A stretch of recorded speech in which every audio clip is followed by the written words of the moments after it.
Acorda Empreendedor, Scalecast hoje, um episódio sensacional com um convidado top de linha, como sempre aqui. Seja muito bem-vindo e bem-vinda. Meu nome é André Cândido, um empreendedor apaixonado por vendas.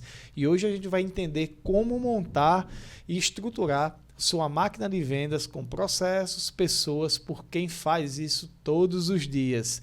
E o nosso convidado de hoje aqui é um especialista, o Matheus Quirino do processo de vendas, meu irmão.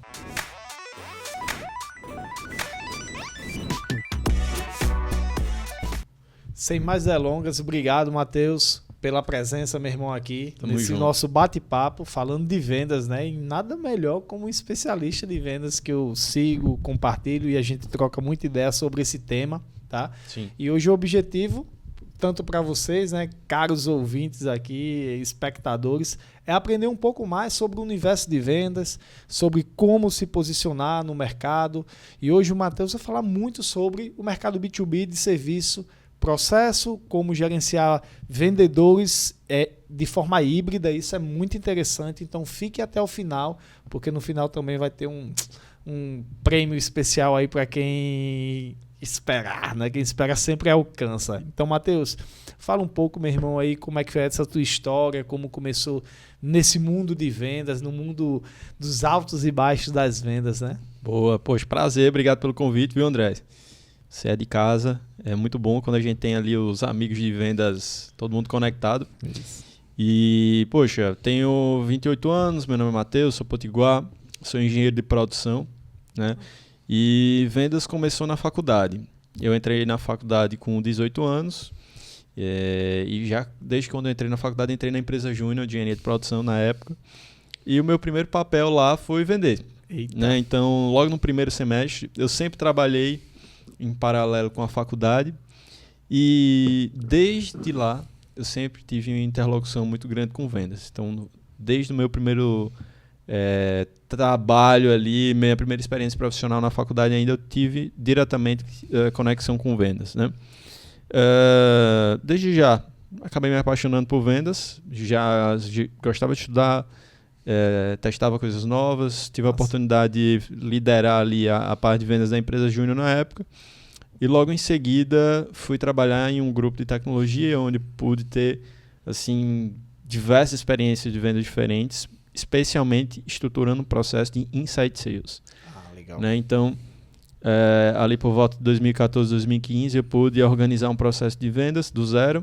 Eu pude vender para o Brasil inteiro, que foi uma experiência muito legal, assim, remotamente vender para todos os lugares do Brasil no B2B, tecnologia principalmente. Então, nesse momento eu tive contato com muitas metodologias de vendas que eram utilizadas pelas melhores empresas de tecnologia.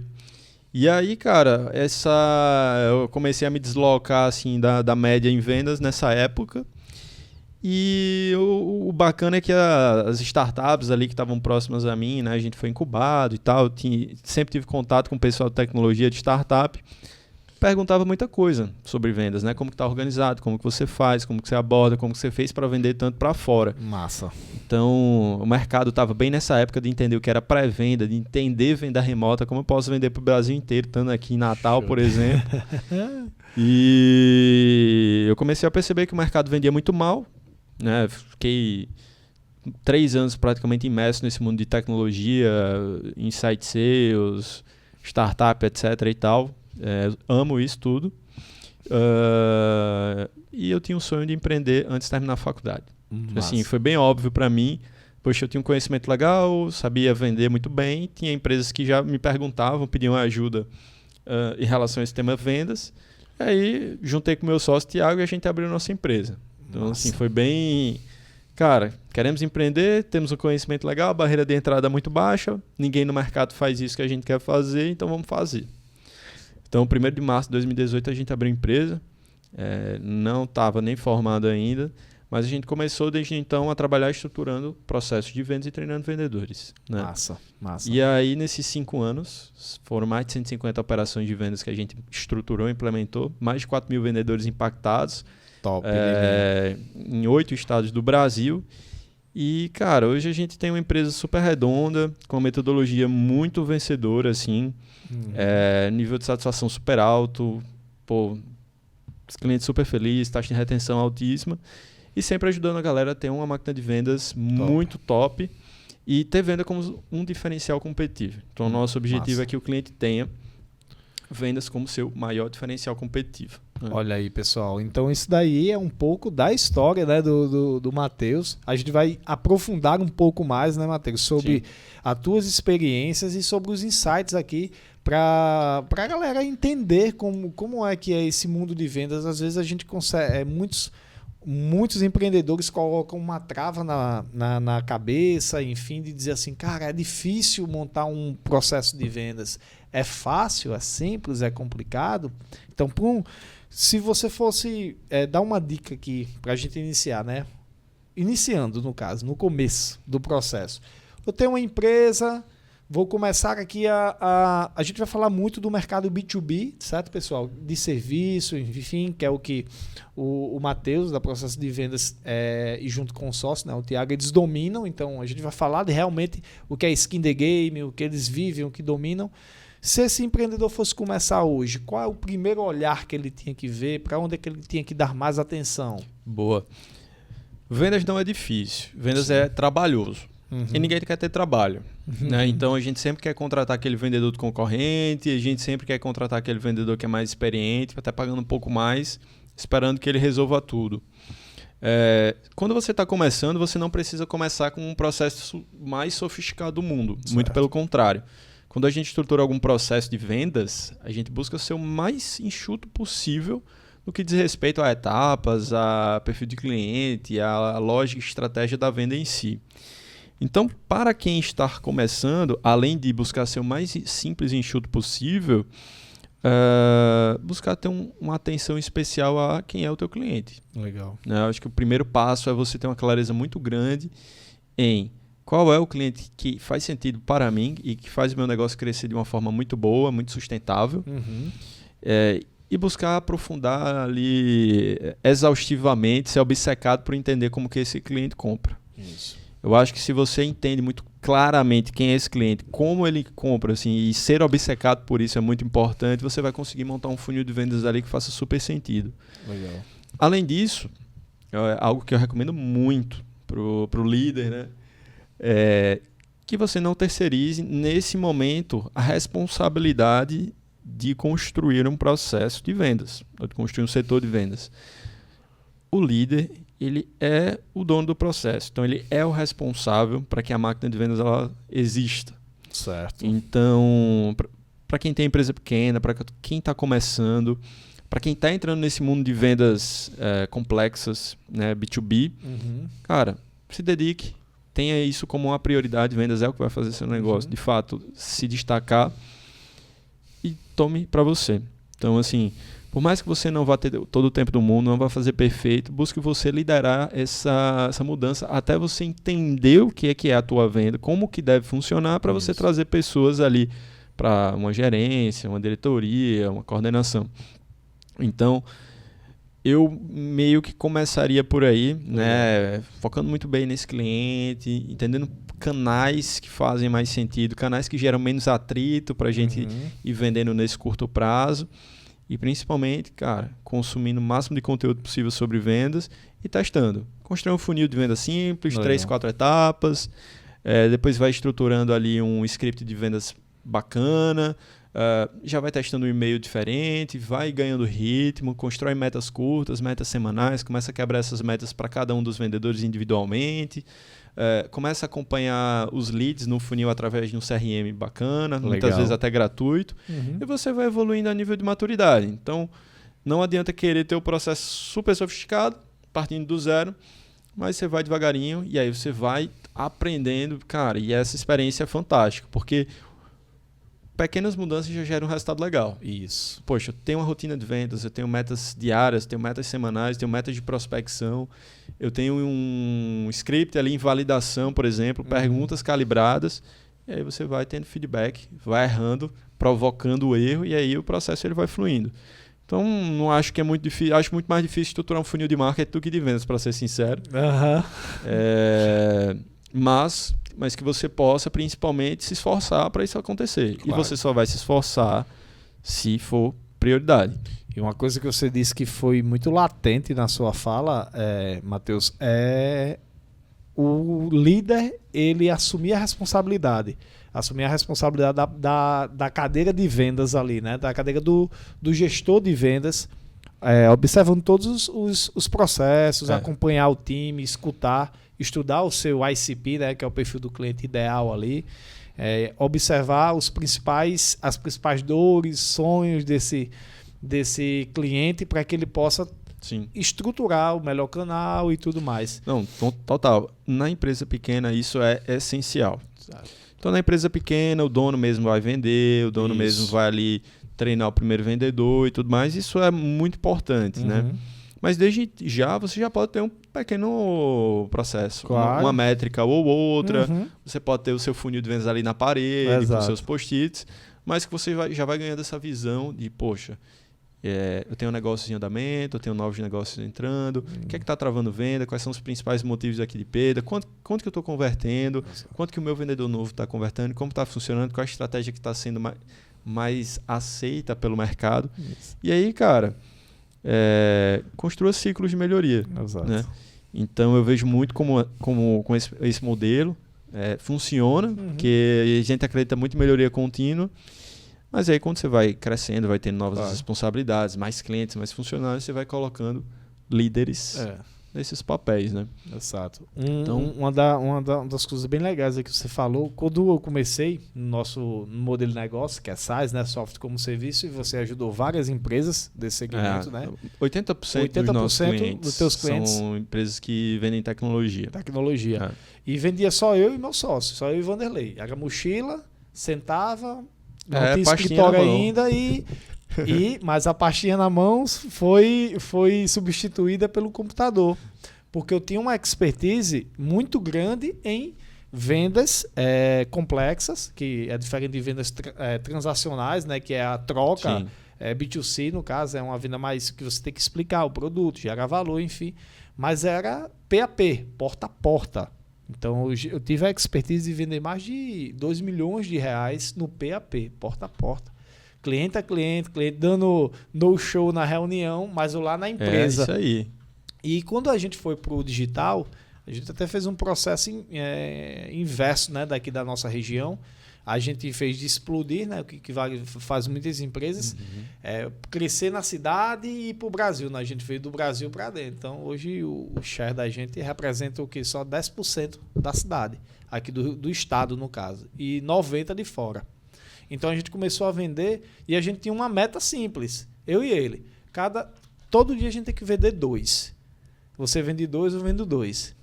Colocar 2 clientes para dentro, porque era o nosso ticket ali na época era R$1.000, porque tinha um setup e tal. Ele vendia 2.000, todo santo dia. E a gente foi 1 a 1. E depois, para passar isso para a equipe, para ter gerenciamento, aí vem os grandes desafios. Aí é isso que eu queria te perguntar. E aí, eu sei que doeu para mim, mas eu quero que você diga quando chega nesse passo, o que é que o empreendedor tem que fazer antes para não doer tanto, no caso. Sim. Em relação à gestão de uma máquina de vendas, eu tendo a pensar sempre 3 meses na frente, pelo menos. Então, se em julho eu vou precisar ter uma pessoa numa certa posição, agora eu preciso ter contratado já. Então, pensar 3 meses na frente, a nível de estratégia, geração de demanda, a nível de tecnologia, a nível de gente, vai ajudar demais a você ganhar tempo, né? Então, e essa provocação ela é mensal, semanal. Então, o tempo inteiro você tem que estar avaliando quais são suas necessidades, quais são as necessidades do processo. O processo ele vai mudando as suas necessidades ao longo do tempo. Inclusive, a forma com que você vai chegar até o cliente número 100 é completamente diferente do que vai te fazer sair do 100 até o 500. Até o 500. Né? E normalmente, digamos assim, do 0 ao 20, do 0 a 50, é esse formato mesmo. O dono, o cara bota a mochila nas costas e vai-se embora. Né? Nesse momento, eu acredito muito que focar no vendedor, até antes de focar numa liderança, eu acho melhor. Tá? Entendi. Então, muitas vezes a gente Você quer fala trazer... na cadeira do empreendedor, no caso, que está ali. Exato. Então, muitas vezes a gente quer logo trazer ali um diretor de vendas que vai montar e resolver tudo, mas eu acho que a gente começar a testar ali uma equipe de vendas mais madura, uma equipe de vendas mais disciplinada, eu acho que é um ponto interessante para se fazer. Na primeira contratação, você indicaria mais o que? Um cara mais maduro? Porque tem a rampagem, né, Matheus? O vendedor ele demora ali de 3 a 6 meses para entrar numa consistência de resultados mínima. Né? Cara, começar para alguém generalista ali pode ser um bom caminho. O vendedor que tanto prospecta quanto fecha, é o cara que ele é um construtor e não só um operador, né? Tem pessoas que são muito boas ali em só operar o que já funciona, e tem pessoas que são boas em construir. Isso. Então, eu acho que esses perfis fazem muita diferença na hora de contratar um vendedor. Sim. Então, contratar em duplas é uma ideia bacana. Então, contratar uma dupla, até para você comparar esses vendedores, meio que já começar a fazer uma segmentação de papéis ali, ver quem que é bom em cada etapa do processo. E, eventualmente, ali você vai transformando um desses vendedores num supervisor e esse cara vai evoluindo. Claro, se você tem um orçamento a mais, aí você já pode ser mais agressivo. Então, posso montar uma equipe aqui bacana com um gerente de vendas, 3, 4 SDRs, 2 vendedores ali que já vão começar a dar um ritmo totalmente diferente ao processo. Sim. Mas aí, claro, tem muitas variáveis que vão impactar nesse tipo de decisão, a complexidade da venda, nível de meta, qual é o ritmo que você quer impor, qual a complexidade do seu processo de vendas, então, e por aí vai. Então, de acordo com essas variáveis, com o seu modelo de venda, você vai escolher ali tem um perfil de equipe ou outro perfil de equipe. Se você vende, por exemplo, para grandes indústrias, ticket super alto, você não vai necessariamente colocar um vendedor ali júnior, que tem 2 meses de experiência em vendas, para estar ali captando seus clientes. Você vai demorar 1 ano e meio, 2 anos ali para esse cara atingir um patamar de resultado constante, né? Talvez menos, tudo bem, mas não vai ser rápido.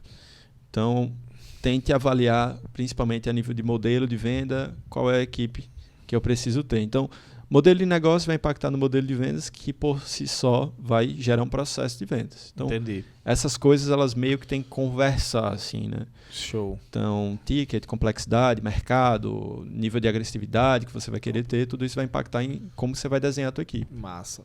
Imagina que o empreendedor hoje, ele tem um segmento de serviço, enfim, um produto de tecnologia, e ele quer começar a escalar o seu negócio. Para onde ele vai? Que é melhor no início? Ele vai para um híbrido, ele vai para um total home office, ou ele vai para um total presencial, com todo mundo dentro da sala, fazendo aquele call center. Aí tem que vender mais, tem que contratar mais, tem que... Já imagina o tamanho do processo. Hoje depende muito, como é que... Você tem alguma empresa que trabalha hoje, que você presta essa assessoria, né? Que o processo de vendas faz, né? Junto com você e seu sócio, que é 100% home, todo mundo em casa, vendendo, e como é que controla isso? Sim. Falando de venda remota, indiscutivelmente, presencial vai gerar mais resultado. É polêmico isso. Mas o que a gente tem visto a nível de números mesmo. Presencial empresa. Presencial equipe de vendas. Na empresa. Dentro da empresa. Como gestor ali. O que a gente tem visto no mercado, o que a gente tem visto nos clientes a nível de números mesmo, de eficiência, produtividade e resultado, indiscutivelmente o 100% presencial entrega mais. Certo. Pela dificuldade de recrutamento de pessoas boas, pelo perfil dessa geração querer um trabalho híbrido, muitas vezes para reduzir custos internos ali da empresa, com posições, para facilitar um pouco essa dinâmica, adota o modelo ou 100% remoto ou híbrido, né? Temos clientes que têm um modelo de vendas ali com toda a equipe espalhada, 100% remoto. E quando você tem um processo de vendas organizado e um playbook de gestão, facilita.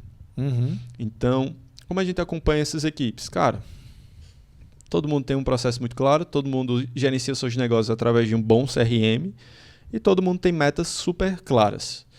E aí a gente traz um pouquinho de metodologia de Sales Ops, né, de operações de vendas, para fazer várias pequenas auditorias ao longo desse processo para checar, poxa, as pessoas estão seguindo as cadências de prospecção na prospecção, as reuniões estão sendo feitas da forma correta, as SLAs estão sendo cumpridas, né?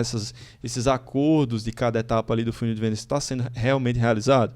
Então a gente faz ali várias mini auditorias para saber se o processo está sendo seguido e vai acompanhando esses indicadores diariamente, alguns indicadores diariamente, semanalmente e outros mensalmente.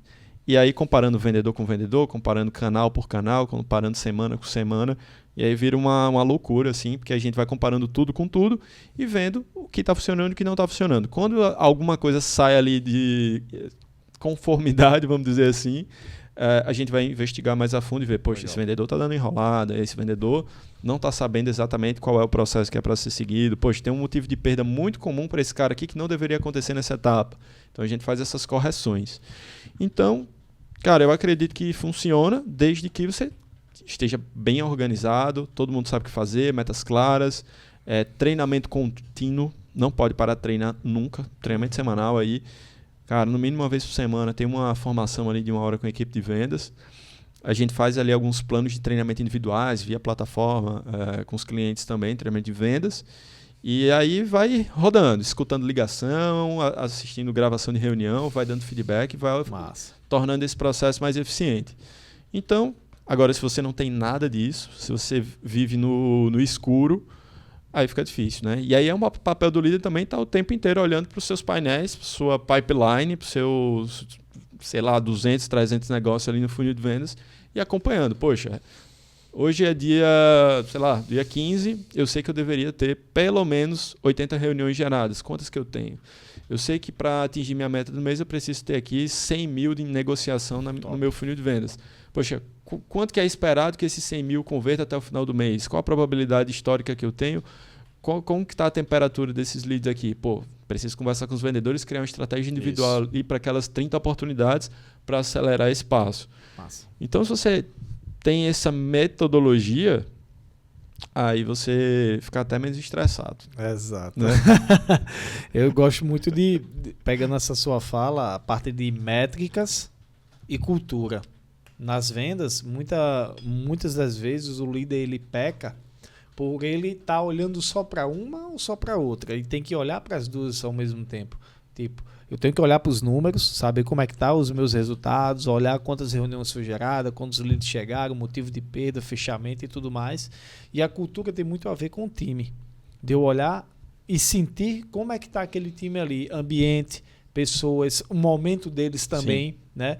Às vezes eles não estão performando muito alto porque toda pessoa, todo vendedor, por trás de todo crachá tem uma pessoa. Como é que essa pessoa tá? Essa pessoa realmente ela tá engajada com aquilo, ela tá com aquela energia. Eu gosto de fazer muito uma analogia assim, que eu disse isso para um vendedor meu quando ele estava prestes a sair da empresa.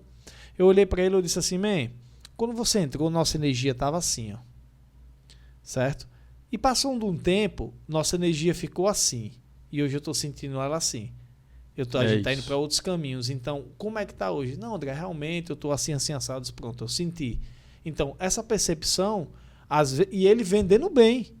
Mas eu senti o quê? Não as métricas, a cultura do cara. Ele disse, não, realmente eu estou com uma decisão para tomar daqui a 15 dias. Eu disse, tu ia me dizer quando isso? Porque agora eu vou ter que me preparar. É isso. Não é isso? Então, isso tem muito a ver com a parte da gestão. E quais são as principais skills que esse gestor de time, que tem que ficar treinando, que tem que ficar perto e tal, quando ele não tem uma assessoria da processo de venda, né, ele tem que realmente fazer, Matheus? Rapaz, é normal, principalmente pós-pandemia, se entra e sai de vendedores. Isso aí é uma coisa que muitas vezes até é uma loucura. A gente viu indicadores aí do ano passado que o tempo médio que um SDR fica na empresa é de 18 meses, por exemplo. Sim. Sendo que 6 meses é o tempo ali que ele vai levar para rampar. Então ele tem 12 meses ali de produtividade realmente. Caraca. Então, isso acontece. Reter time, reter vendedor bom é um super desafio, porque às vezes um vendedor recebe uma proposta para ganhar R$200 a mais e ele está saindo de uma empresa para outra. Isso. E isso mostra muito de uma cultura fraca, ou simplesmente ali o cara está muito mais por uma comissão, né, por R$100, R$200 a mais ali do que pelo sonho grande, né? E as empresas estão começando a fazer um nível de prospecção bem agressivo. Sim. Com outras empresas, não é? Com certeza, porque falta vendedor bom. As empresas, viu, Mário? As empresas entram em contato, vê o cara lá, a logomarca da empresa. Exato. É o quê? É close, é fechador, beleza. Aí vai um recrutador, marca uma reunião com o cara lá, tipo, para vender o sonho. Para vender o sonho, pronto, e vende. E o cara vai. Exato. São poucas, tem muita vaga bacana, para pouco vendedor, muito bom, né? Então esse aí tem sido um desafio bem interessante. Então muitas vezes uma empresa financia o treinamento de um vendedor que daqui a pouquinho vai sair. Então isso também é super comum. Uma coisa falando de educação, abrindo, Matheus, como é que tu enxerga, cara, assim, uma pergunta bem mais pessoal em si, tá? Como é que tu enxerga hoje essa visão de um profissional hoje, por exemplo? Às vezes o cara quer ingressar em vendas. Eu estou falando mais do profissional agora. E o cara não tem certeza se está em vendas, porque eu vejo muitos poucos profissionais investirem na educação deles. Ele se transformar realmente num bom vendedor, num bom inside sales, num bom close, num bom SDR, enfim. Como é que está essa visão dessa turma de hoje? Tá longe do ideal, tá? A gente vê em outros mercados isso melhorando até que numa velocidade bacana. A gente vê uma parte dos vendedores buscando fazer cursos, estudar. Tem uma turma muito grande que compra cursos da gente, fazem os nossos cursos gratuitos também. Pedem cursos, a gente acaba liberando para muita gente gratuitamente vários cursos. Mas eu diria que ainda é uma parcela pequena, né? São poucas ainda as pessoas que querem de fato construir uma carreira em vendas. E a gente tenta fazer um trabalho educativo para que, poxa, olha essa oportunidade aqui que tem para você construir uma carreira maravilhosa e ter uma vida extraordinária em vendas. É indiscutível para mim que se você é um bom vendedor, se dedica, trabalha forte, estuda, é inteligente, você vai ter uma carreira absurdamente ali maravilhosa. Exato. Muito acima da média de muitos empregos. Isso aí é um fato, né? Uma das coisas que são mais legais do nosso trabalho, a gente vê uma pessoa que começou ali ganhando R$1.000 e poucos e 2 anos depois está ganhando um absurdo de comissão. Então isso é incrível. Então, cara, eu acho que a gente vai precisar ainda de um tempo. Eu acho que vendas ainda é muito banalizado. Melhorou muito assim, a nível educacional, mas enfim, vendas ainda é meio esquisito para algumas pessoas. A gente tem visto muitas pessoas terem em vendas o papel de um SDR, por exemplo, como primeiro emprego. Isso é muito bom, porque, cara, você ser um SDR, você fazer prospecção é uma escola da vida. De resiliência, de comunicação, de raciocínio, de disciplina. Poucas profissões ensinam tanto em pouco tempo. Exato. Né?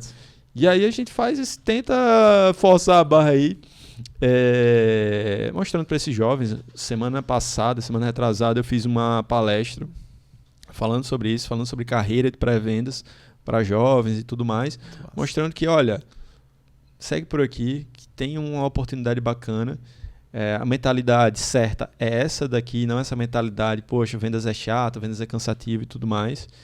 E aí, aos poucos, a gente vai vendo essa mudança.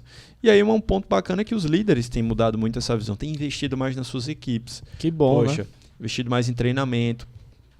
Toda empresa que eu chego tem um livro de vendas lá. Isso, 5 anos atrás, quando a gente começou, o pessoal não sabia nada de livro de vendas. Né? Hoje em dia é muito comum, todo mundo lê Prospecção Fanática, a Receita Previsível e tudo mais. E aí isso já vai deixando a gente bem feliz, né? Isso, maravilha. Eu lembro que o primeiro livro de vendas que eu li, que eu considero um livro de vendas assim, que foi mais impactante para mim, porque falava muito de venda realmente. O melhor vendedor do mundo. Og Maldini, né? Errei o nome? Se eu não me engano, conta a história do vendedor de carros lá dos Estados Unidos. Exato. A história desse cara realmente Cara, eu li ele. Fantástico. Eu li ele, pra você ter ideia, quando eu comecei a ter o hábito de leitura. Eu li ele dentro do ônibus, indo pro trabalho. Aí eu, caraca, bicho, e vendo aquela parte de vendas, relacionamento, como é que tinha que ser com as pessoas e tudo mais. E vendo a grande carreira que esse cara teve, né? Ele foi o maior vendedor de carros da história, esse cara aí. Qual é o livro que você mais gosta de vendas? Cara... Que você lê e relê. O livro de vendas que eu mais gosto é Hipercrescimento. Apesar dele trazer muita estratégia de canais, assim. Sim. Mas ali eu diria que tenho 3 ali, né, no primeiro lugar. Para mim é muito difícil, mas Negocie como sua vida dependesse disso. Já puxando para a parte de negociação. Legal. É um livro que eu sou maluco por ele. Hipercrescimento e Prospecção Fanática para mim é livro de cabeceira. Esse livro é absurdamente perfeito no que se diz a processo de prospecção. Ele mudou meu mindset quando eu li também, viu, cara? É porque esse livro ele fala sobre muita coisa que a gente tenta explicar para os clientes. E ele de uma maneira bem simples, né? Que é falar, cara, senta aí e faz 80 ligações. Eu gosto muito num trecho que ele diz assim, diz, você quer tipo, paralisar uma pessoa, pega um telefone, coloca uma lista e diz, começa a ligar. Exato. Aí ele diz assim que a pessoa trava, né? E ele tem até um estudo lá que diz que o pessoal tinha mais medo de fazer uma ligação fria do que de falar em público, que o pessoal disse que... Exato. Não é isso? Exato. E é doido demais isso aí. É o que eu digo. Não é difícil. É trabalhoso. Uhum. E aí, para a grande maioria das pessoas, tentar falar com 80 pessoas no dia, claro que você não vai conseguir falar ter 80 conversas no dia, mas... É uma trava, né? A média hoje do prospectador, vamos falar assim... de atividades? De atividades em relação pra gente dividir em 2 processos aqui, a parte de prospecção e a parte de vendas. Um prospectador hoje, assim, já médio, né? Iniciando médio e rampado. Quantas tentativas, quantos contatos por dia, mais ou menos? Varia muito, mas... Varia até da tecnologia que está usando. Varia muito da complexidade, né? Sim. Então, às vezes, tem um cara que está ligando para uma empresa muito grande, fazendo uma venda bem mais complexa, um ICP ali de... Poxa, quero falar com o diretor de uma grande companhia. Então, vão ser muito mais atividades, interações, né? Quanto maior o ticket, menos... leads você vai trabalhar. Sim. Então, quanto maior a quantidade de leads que eu vou trabalhar, provavelmente os tickets vão sendo menores. Então, existe uma proporção em relação a isso. Entendi. Mas tem algumas métricas, né? Tem um estudo bem bacana da MidTime que fala um pouco sobre isso. Mas, assim, a nível de atividades, por exemplo, um SDR que usa tecnologia para ajudar nas atividades vai fazer ali 80 num dia, 70 num dia, podendo ser até um pouco mais ou um pouco menos. O cara que está fazendo tudo manual, para um CRM normal, vai fazer ali 40 a 60 atividades por dia. Que atividades são essas? São ligações, e-mails, mensagem no LinkedIn, WhatsApp, etc. A grande maioria dos SDRs trabalha ao mesmo tempo de 50 a 60 leads, simultaneamente. Uhum. Então, muitas pessoas me perguntam, Matheus, quantas prospecções eu tenho que fazer por semana? Quantos leads eu tenho que trabalhar por semana? Eu já não olharia tanto assim. Eu olharia quantos eu preciso ter na minha reguinha mínima ali. Uhum. E aí, normalmente, você vai finalizando as cadências, vai dando perdido em 10, e aí vai colocando mais 10, e aí vai todo dia fazendo essa adequação. Mas, cara, um SDR que tem ali 15 leads no seu funil, sim, não dá. Provavelmente não vai bater a meta porque a conversão mais comum é de 10 a 20% de prospecções e agendamentos no B2B. B2B é pequenas e médias empresas, por exemplo. Uma média ampla, tá? Tá. Não é a ciência exata porque, como eu disse, cada contexto é um contexto. Exato. Então, tem que ter um bom senso. Sim. Né? Que nem querer ficar forte indo para academia uma vez por semana. Aí fica difícil. Tem que ter o exercício e o passo a passo. A disciplina, né? A disciplina também. Prospecção fanática fala muito de disciplina. Prospecção você não pode parar de fazer, jamais. Quem faz prospecção, B2B, pequenas e médias empresas, grandes empresas também, não pode parar de fazer nunca. Nunca, nunca, nunca, nunca. Todos os dias precisa ser feito, porque se você para de fazer, essa conta vai chegar em algum momento. Vai. Então tem que ser constante. Por mais que, cara, eu tô só batendo na porta, ninguém tá me atendendo, tá dando tudo errado. Não pare. Porque o pior que pode acontecer vai ser um super aprendizado do que não funciona. Então fica à vontade para testar. Agora você tem que ter uma certa resiliência. Tem que entender que esses não, 90% das vezes são normais e tem isso como uma oportunidade. Então, na minha época de SDR, depois que eu passei a ver isso como algo natural e eu comecei a curtir esses nãos, poxa, fluiu tudo muito mais fácil. Porque eu sabia que cada ligação que desse errado era mais perto da que fosse dar certo, né? Então, foca em ter conversas relevantes com pessoas que você sabe que você pode ajudar. Caraca, tu falou isso aí, me deu um insight aqui, Mário. Até de um... É um pouco pesado. O cara disse assim, um negócio... Qual foi o livro que eu tava lendo? Acho que foi o workbook do Receita Previsível. Acho que foi. Não sei se foi esse. Os caras estavam dizendo assim, que o hábito... Não, acho que foi um podcast. O cara disse assim, quando você fica expert naquela área ali e você tem uma rotina que aquilo ali vai acontecer todo dia, a tua emoção começa... Você não tem mais emoção sobre aquilo ali. Aí o cara colocou um exemplo forte. Um coveiro. Coveiro faz quantos enterros por dia? Aí todo enterro chega uma família e chora. O coveiro tá ali, ele botou... O primeiro dia que ele enterrou, ele chorou. Ao segundo, ele já não chorou mais, ele ficou mais sensitivo. O terceiro já foi mais tranquilo. E depois de 2 anos como coveiro, ele não tem mais nenhuma emoção com aquilo ali. Então isso é muito da prática profissional. Às vezes era um negócio que doía muito no início, mas se tornou um hábito para você tirou a emoção e disse assim, cara... Isso aqui é meu trabalho. Então eu sei como é que vai ser daqui pra frente. Porque o foco tá no processo. Que exemplo do caramba, o cara deu, bicho, de coveiro, meu irmão. Exato. Se você for analisar pessoas notáveis, especialmente atletas, em todas as entrevistas, você vai ver eles falando sobre o processo. Né? Então, um exemplo incrível é o Michael Phelps. Sim. A preparação dele para as Olimpíadas de Pequim, ela durou 5 anos, onde ele não faltou nenhum dia. Todos os dias, durante 5 anos, sem falta nenhuma, ele fez o programa de treinamento deles. E aí os nadadores, eles geralmente treinavam de segunda a sábado, descansavam domingo.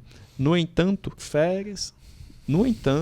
Quando você parava no domingo, para você voltar no ritmo do sábado, você só voltava lá na terça-feira. Então o Michael Phelps ganhava 2 dias a mais em relação a todo mundo por semana. E de evolução. Então, Olimpíada para ele foi... Ele ganhava as Olimpíadas todos os dias lá no centro de treinamento dele. Então, o segredo é o processo. Né? Eu sou um grande fã de basquete. Top. Joguei basquete 15 anos. E os exemplos dos maiores jogadores de basquete da história são muito nessa linha. Né? Kobe Bryant. Ele fazia um treino a mais. Durante 20 anos ele fez um treino. Negócio que o cara queria chegar mais cedo que ele, né? Não conseguia nem a pau, né? Aí ele... Tem. Caraca. Ele fazia um treino extra durante 20 anos. Então... É matemática. E aí nas entrevistas ele falava muito... Cara, para mim é questão de bom senso, porque o meu foco, meu objetivo é ser o maior jogador de basquete que eu possa ser, né? Não necessariamente ser o maior da história, mas ele sempre disse isso. O objetivo é ser o maior jogador de basquete que eu puder ser, minha melhor versão enquanto jogador de basquete, e o acordo está selado. Então eu não negocio comigo. Não tem essa de, não vou treinar hoje. Não tem essa. Ele não negociava com ele. O acordo estava firmado. Top. E aí, o que falta, né, a geração atual de vendedores, os mais jovens, principalmente da minha geração, inclusive, é essa maturidade e disciplina. Então, é algo que a gente tem muita dificuldade com os clientes. O cara fazer a sua entrega diária, sem reclamar, fazer o seu dever de casa, no final do dia fazer os seus 10 e-mails a mais, antes de ir para casa, e no outro dia fazer de novo. Todos os vendedores que conseguem fazer esse processo, seguir o processo de uma forma muito disciplinada, atingem resultados muito acima da média. né? E aí é conta, é bom senso, é matemática. E tudo isso baseado no que você disse antes, preparação, né? Treino. Tem até uma frase muito massa do Chuchur, né? Que ele fala assim, né? Quanto mais suor derramado no treinamento, menos sangue no campo de batalha. Então, você tem que treinar bastante, porque quando chegar na hora do vamos ver, você já está em alto nível, né? Sim. Então, isso a nível de preparação de objeções, a nível de planejamento de reuniões, a nível de domínio do cliente. Cara, ter profundidade no contexto do cliente, na sua dor, no que ele está vivendo hoje, em como tua solução constrói um resultado legal e como que ajuda o cliente a progredir.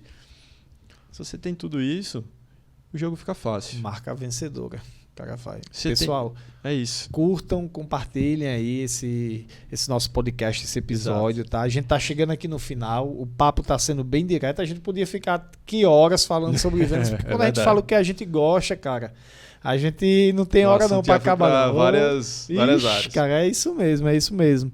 E, Matheus, assim, para quem tá querendo, apresenta um pouco assim, do teu processo, pode dizer para o pessoal. Quem quer, eu vou deixar aqui o contato do Matheus, da empresa dele. Quem quiser conexão com ele, perguntar como é que funciona. Adiciona no LinkedIn. Né? Ele vai dar um brinde aqui especial. Ele nem sabe disso, mas ele vai dar no finalzinho aqui. Fica aí que você vai saber o que é. Mas como é que funciona um pouco o teu processo da empresa? Como é? Fala aí para o pessoal entender. Bom, nós ajudamos de duas formas principais. Primeiramente, para uma empresa que não possui um processo de vendas organizado, não tem o seu playbook de vendas estruturado. O que é isso? É o passo a passo bem definido e implementado. A gente vai ajudar você nisso. Desenhar, modelar toda essa operação de vendas e implementar com você. Tá? Legal. Para as empresas que já possuem uma maturidade, a gente funciona como um braço de desenvolvimento do processo e do time. Então, tudo relacionado a acompanhar a operação, em que sentido? Indicadores, estratégia, planejamento, ver se o time está fazendo o que é para fazer. A gente acompanha tudo isso, mastiga e traz cenários e plano de ação para o cliente. Fala, ó, tua conversão está muito bacana nesse canal aqui, só que você não está investindo tanto. Tem uma oportunidade legal para a gente crescer. O vendedor A está convertendo menos que o vendedor B. Provavelmente o motivo é esse aqui. Ajustes Vamos agir. finos, Exato. né? Então, Top. geralmente o líder ele não tem conhecimento ou tempo para fazer esse tipo de demanda. E aí a gente facilita porque a gente tem ali uma metodologia bem completa para resolver isso. E validada, né, cara? Exato. E, cara, o último ponto é treinando o time. Especialmente o líder, para que ele tenha um nível de maturidade super alto. E toda a equipe de vendas também. Então, treinamentos de todos os tipos, simulações, treinamento de conteúdo, escuta de ligações, mentorias, com boca de livros. Aí, cara, a galera até cansa às vezes, mas a gente segue disciplina quinzenais ou semanais de treinamento contínuo. Sensacional. Né? E tenta não parar isso nunca. Fechado. Olha aí, cara, que oportunidade maravilhosa. Matheus, mais uma vez, meu irmão, gratidão por ter você aqui. Para vocês que curtiram, né, o nosso episódio aqui do Scalecast, compartilhem, curtam, comentem e digam quais são os assuntos, né, o que vocês gostariam de escutar nos próximos podcasts sobre vendas. Se tiver alguma pergunta para o Matheus, pode colocar lá. Alguma pergunta para mim, pode colocar que a gente responde também.